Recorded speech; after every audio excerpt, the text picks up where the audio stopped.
All right, so this lesson is going to keep on building on what we've been doing the last couple days. So we're going to call this lesson 5.1c. We're going to be simplifying trigonometric expressions.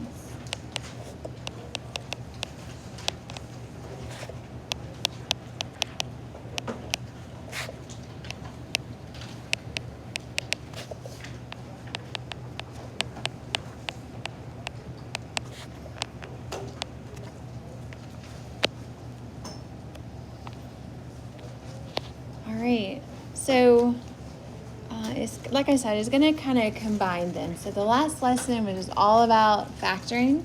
So sometimes on these today you're going to factor. Sometimes you'll go straight to the identity. So they're all just a little bit different.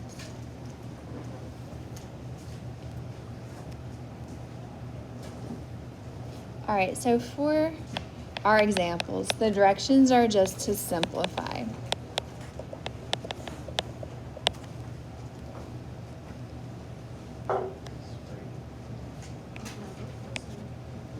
All right, so our first one's a fraction. And the numerator, what's wrong? I'm not talking about that right now. Is sine of x cosecant of x. And the denominator is tangent of x.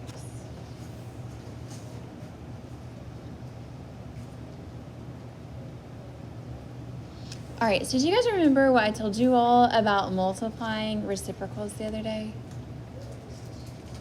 What do you get when you multiply reciprocals? If they're numbers or if they're trigonometric reciprocals?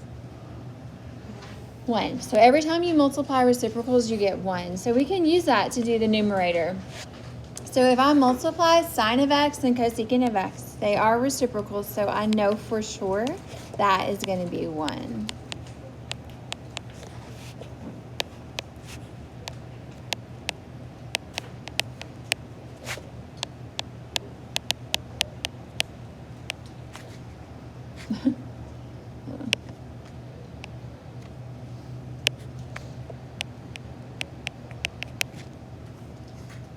So that's helpful.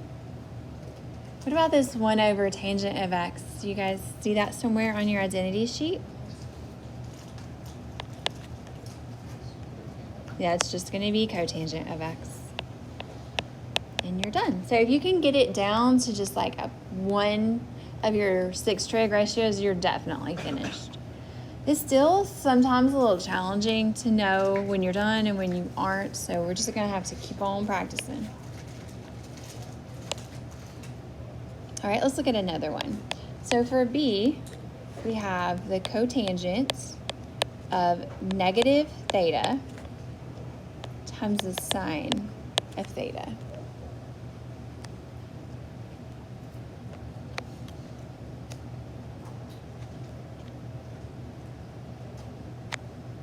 All right. So whenever you guys see the cotangent of a negative variable or any of the trig ratios negative variable, we definitely want to look at the even and odd identity. So try to remember that there's 2 even identities, cosine, or 2 even functions, cosine and secant. The other 4 are odd, which means if I have the cotangent of negative u, it's the same as the negative cotangent of positive u. So we would want to use that one first, number 23.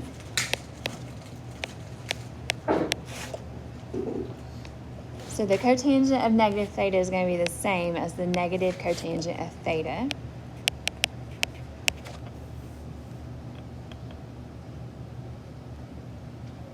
All right, and I'll just bring the sine over, the sine of theta over. All right, so let's look at our identities. I want to simplify negative cotangent of theta times sine of theta. So do you guys see any that we could use that will probably help us?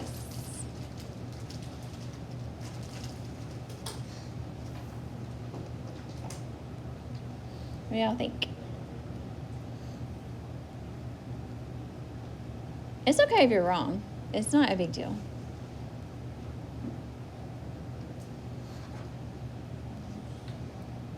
Anybody have an idea? I can see it right now. What's going to help us? Yeah, number 8 will definitely help us. So we can take cotangent. Now we're going to let that negative hang out in the front. And we can use that quotient identity number 8 to rewrite it as the cosine of theta over the sine of theta.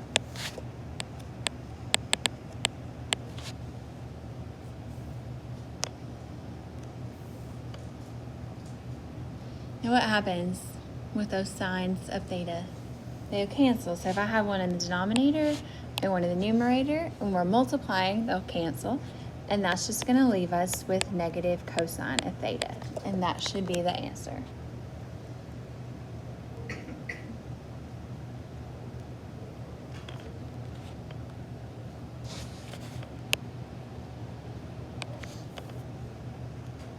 Okay, we have a couple more.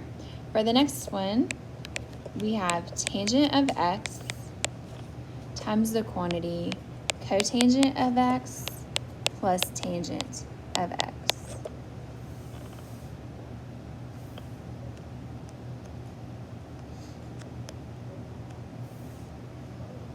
I don't think we've started one like this yet.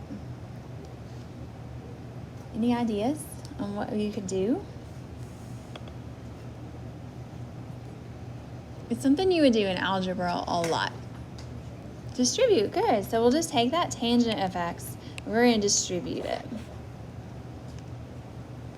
All right, so what do I get if I multiply tangent of x times cotangent of x? 1, because they're reciprocals, we'll just get 1. And then tangent of x times tangent of x is going to give you tangent squared of x. All right, so check out your identities, everybody. Yeah, so 1 plus tangent squared, according to number 10, is going to be secant squared of x. And that's it.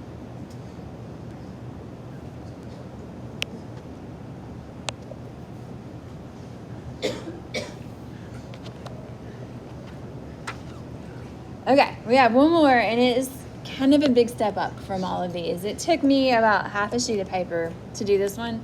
Now, I write super big, but it'll take some space and some time and some thoughts. All right, so for D, we have cosecant of x minus cosine of x cotangent of x.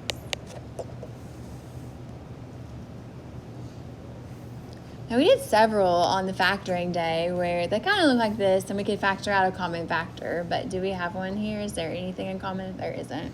So we cannot do that. So it's kind of weird, and you don't really know where to start, so I'm going to tell you where to start. We're going to start right here with the cotangent of x, and we're going to rewrite it using the quotient identity. So we're going to have the cosecant of x minus cosine of x.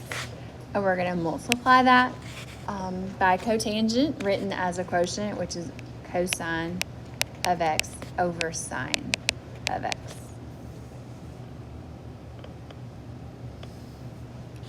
Now, will the cosines cancel out this time?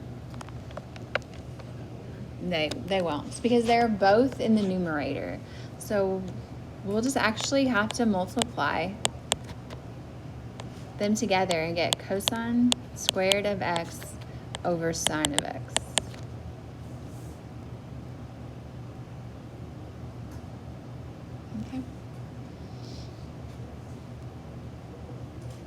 Okay.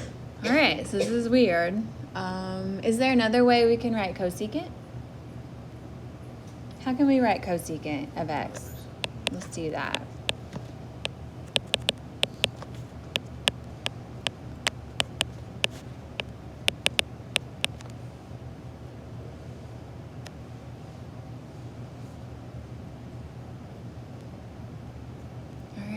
Now this one worked out kind of nicely. You guys have one that you have to do on your assignment that definitely doesn't work out as nicely as this one, but we already have a common denominator.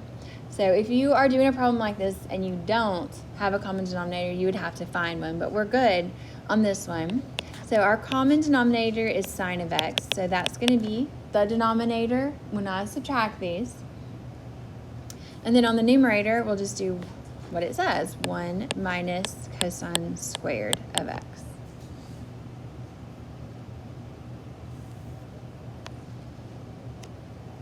All right, so look over at your identities.